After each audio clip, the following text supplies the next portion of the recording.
저는 25살에 창업을 해서 지금 창업 6년 차 되었습니다. 밤 12시에 퇴근해서 새벽 1시에 출근한 적도 있어요. 그 정도로 진짜 주문이 많이 들어올 때도 있었고요. 수업 같은 경우에는 하반기가 거의 마감되는 정도로 예약이 다 차 있는 정도예요.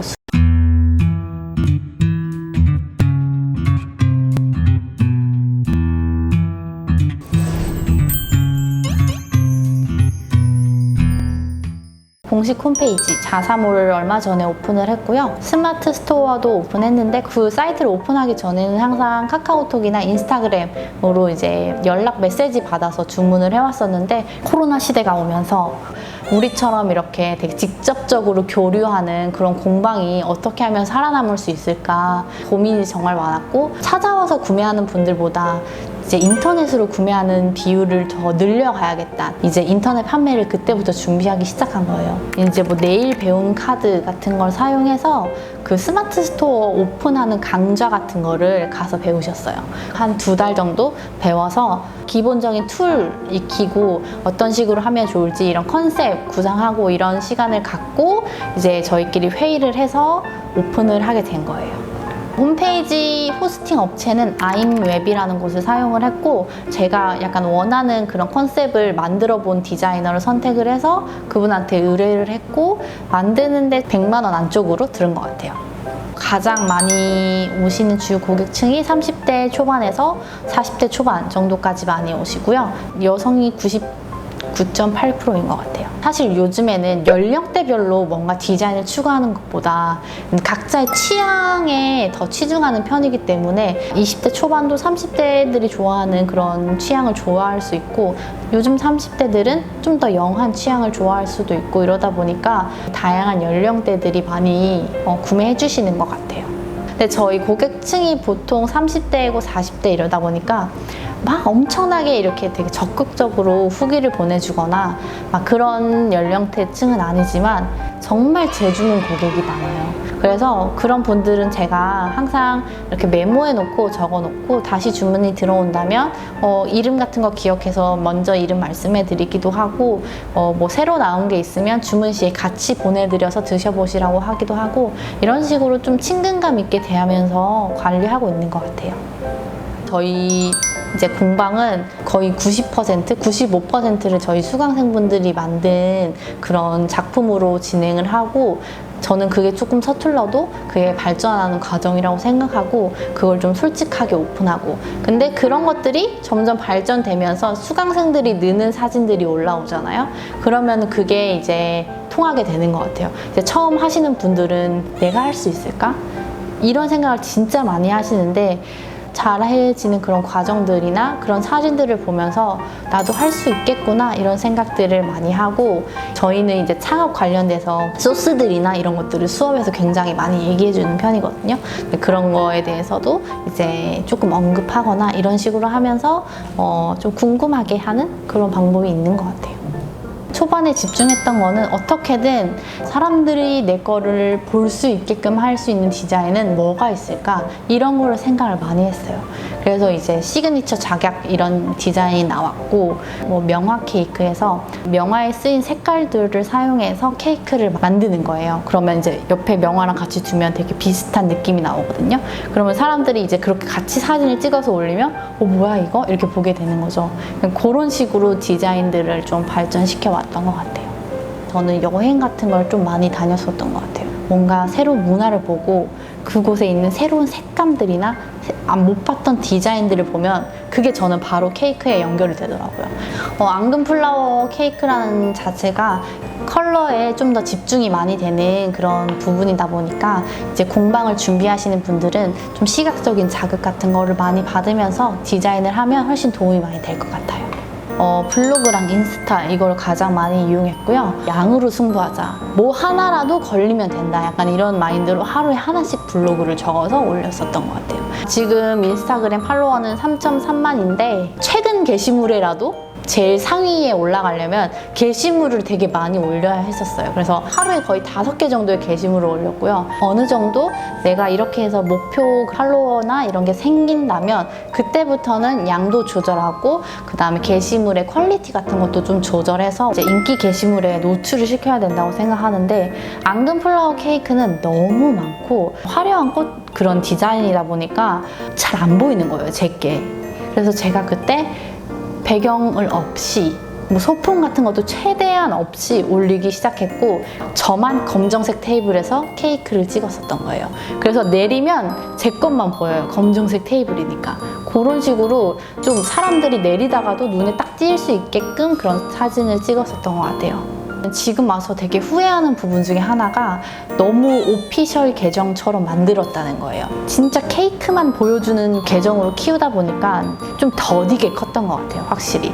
그래서 이제 팔로워를 어느 정도 늘릴 때까지는 좀 소통도 하고 좋아요 누르고 댓글도 달고 이러면서 커가면 훨씬 더 이렇게 좀 단단하게 클 수 있고 꾸준히 오랫동안 인기 게시물에도 올라갈 수 있고 나중에 훨씬 더 도움 많이 될 것 같아요.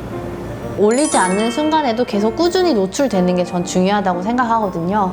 반응이 좀 더 좋은 애들은 돈을 좀 써서 이제 인스타그램 광고를 하고 있어요. 한 3년 전부터 그렇게 했던 것 같아요. 근데 3년 전에는 뭐 한 5,000원, 10,000원 이렇게 해가지고 조금씩 소량의 돈을 들여서 했다면 지금은 한 10만 원, 20만 원씩 게시물당 돈을 들여서 좀 홍보를 많이 하고 있어요. 매 광고마다 효과를 보기 위해서라기보다는 간혹 한 가지씩 터지는 애들이 있어요. 그러면 그때 좀 팔로워가 많이 늘거든요, 그 광고로 인해서. 초보 창업자들은 파워블로거로 해가지고 네이버에 이제 검색하면 좀 나올 수 있게 하는 거 효과가 훨씬 좋은 것 같아요, 제가 생각했을 때. 비용 대비. 이제 제가 생각하는 앙금플라워의 성수기는 4월, 5월, 9월, 10월, 11월, 2월. 명절이 있어야 돼요. 설날, 추석, 그리고 어버이날, 가정의 달. 이때가 가장 큰 성수기고요. 떡은 아무래도 금방 쉬기 때문에 좀 날씨도 많이 더워지다 보면 앙금플라워 떡케이크 찾는 분들도 좀 줄어들거든요. 6, 7, 8은 좀 확실한 비수기인 것 같아요. 진짜 힘들었다고 생각하는 부분 중에 하나가, 마음을 먹고 월요일날 쉬는 날이라고 했는데 월요일날 진짜 필요한데 꼭 해주시면 안 될까요? 이런 것들. 그런 거에 거절하기가 쉽지 않아요. 근데 그렇게 해서 쉬는 날 같은 게 사라지고 개인의 시간이 진짜 없어지게 돼요. 공방이라는 게. 오늘은 무조건 쉴 거야, 이런 게 정해져 있지 않으면 나중엔 돌이킬 수 없이 이게 확 오는 것 같아요. 그리고 두 번째는 그 손님들 시간에 맞춰서 케이크를 제작해서 판매를 하는데 늦으시는 분들은 말을 안 해주세요. 개인의 일정을 소화할 수 없게 돼버리니까 약속 시간 안 지키는 거, 그게 진짜 힘들었던 일 중에 하나예요. 일단 첫 번째 문제에 대해서는 이제 확실한 휴식 시간을 갖자라는 생각을 얼마 전에 했어요. 내가 이 일을 싫어하는 게 아닌데 왜 이렇게 나는 힘들었을까? 이런 생각을 했을 때 제가 그런 쉬는 시간이 너무 없었던 거죠. 초반에는 그래도 적어도 이틀은 쉬는 게 좋은 것 같아요. 일을 하면서 워라밸이라고 하잖아요. 결국엔 그걸 잘 맞추는 사람들이 오랫동안 롱런하는 것 같다는 생각을 제가 최근에 한 것 같아요. 그리고 두 번째, 이제 다 공지를 하거든요. 늦으시는 분들은 미리 말씀해 달라. 만약에 미리 말씀하지 않으실 경우에는 케이크를 픽업하는데 어려움이 있을 수 있다, 이거를 공지를 하고 이제 하다 보니까 늦어지는 경우가 거의 다 사라졌어요. 공방 좋아 보이고 너무 예뻐 보이고 멋있어 보이고 이러지만 실제로 공방을 하면 아침부터 저녁까지 모든 일을 혼자서 다 해야 되기 때문에 혹독하죠. 그래서 이게 혼자 하는 일이다 보니까 외롭고 이제 의지할 사람도 많이 없고 이런 게 조금 힘든 일인 것 같아요. 일은 무조건 스트레스일 수밖에 없어요. 근데 그런 거를 감당하게 할 수 있는 부분은 내가 그래도 이 일을 좋아하기 때문에 이거거든요. 그래서 진짜 이 일을 창업하고 싶으신 분들은 정말 이 일이 좋아서 시작하시는 분들이었으면 좋겠어요. 그러면은 힘들고 지치는 순간이 와도 버텨낼 수 있는 것 같아요. 이제 앙금플라워 공방도 엄청 많아졌고 지금도 준비하시는 분들도 굉장히 많이 있잖아요. 그래서 이렇게 많은 곳에서 살아남는 것, 사람들이 어떻게 하면 나의 공방을 찾아줄까? 이런 부분을 좀 더 집중적으로 많이 생각을 해보셔야 될 것 같은데, 제가 이 질문에 대해서 생각한 답은 브랜딩이거든요. 사람들이 같은 금액의 케이크라면 어디를 선택할까? 이런 거 생각했을 때 좀 더 브랜딩이 잘 돼 있고 패키징이 더 잘 돼 있고 약간 이런 쪽을 선택하지 않을까? 이런 생각을 하게 됐어요. 창업을 준비하시는 분들도 그런 부분에 좀 집중해서 생각해 보시면 더 도움이 될 것 같아요. 그런 것도 되게 많이 물어보세요. 선생님, 저 공방 여기다 오픈을 했는데 옆에 또 공방이 생겼어요. 어떻게 해야 되죠? 그 사람이 생겼다고 해서 내가 망하지는 않아요. 나만 열심히 하고 내가 내 스타일을 더 열심히 갖고 간다면 절대 그럴 일은 없거든요. 그래서 너무 걱정하지 말고 각자 갈 길 가는 거예요. 나에게 창업이란 자신감이다. 이렇게 살아가면서 저한테 자신감을 주는 게 바로 제 직업이거든요. 내가 열심히 일해서 이만큼 이뤄왔고 절대로 쉽게 이뤄낼 수 있는 게 아니다. 누구나 할 수 있는 게 아니다. 나는 진짜 열심히 했다. 이렇게 하는 자신감을 저한테 심어주는 부분이 바로 여기 플레이인 것 같아요. 앙금플라워 창업을 고민하시는 분들에게 조금 어떤 해소가 될 수 있는 것들을 얘기해주고 더 많은 사람들한테 다양하게 보여줄 수 있다고 생각하는 게 좋았고, 후원이 된다는 부분도 되게 좋아서 참여를 하게 됐습니다.